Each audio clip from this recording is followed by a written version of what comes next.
saddex qodob oo ceeb iyo quus ku ah dowladnimada Soomaaliya ayaa laga dhaxlay dagaalkii aadan yabaal ee Al-Shabaab ay kula wareegeen degmadaas.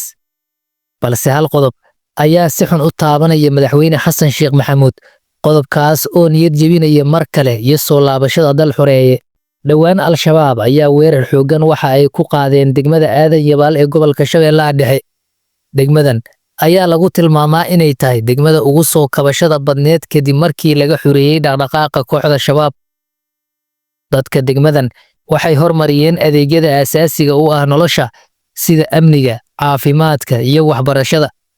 Waxaa u sii dheeraay in reer aadan yabaal ay tusaale u ahaayeen bulshooyinka dega gobolka Shabeellaha Dhexe. Marka la eego sida ay ula dagaalameen ugana soo horjeesteen Al-Shabaab, saddex qodob oo laga dhaxlay dagaalkii aadan yabaal ayaa ceeb iyo quus waxa uu ku yahay dowladnimadii soo kabanaysa ee Soomaaliya.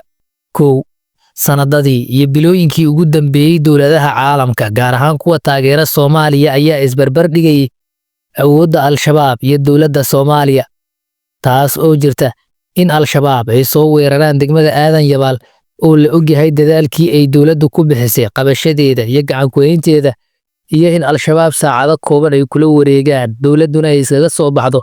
Waa arrin la yaab leh oo fadeexo ku ah Soomaaliya, maadaama taasi ay ka dhigan tahay in wax kasta ay u sahlan yihiin shabaabka, rajaduna ay sii fogaanayso. Labo, qodobkan si gaar ah waxa uu u quseeyaa ciidamada qaranka iyo hoggaankooda. Ciidamada xoogga dalka waa kuwa ugu mudan qaranka.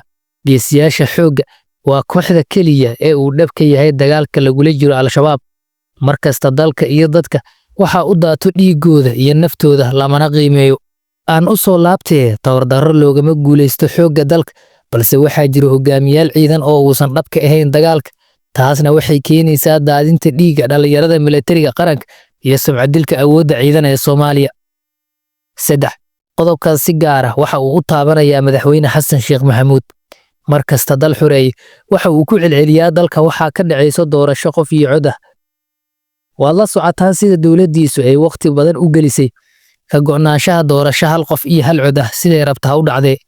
Laakiin markii ay soo dhowaatay waxaad mooddaa in dowladdu ay gadaal u socoto.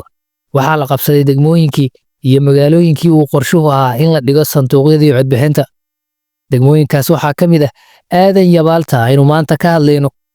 Dagaalkii aadan yabaal ee Al-Shabaab ay kula wareegeen degmadaas waxa uu wiiqayaa kalsoonida Xasan Sheekh Maxamuud ee doorasho qof iyo cod ah. Maxaad aaminsan tahay adigu?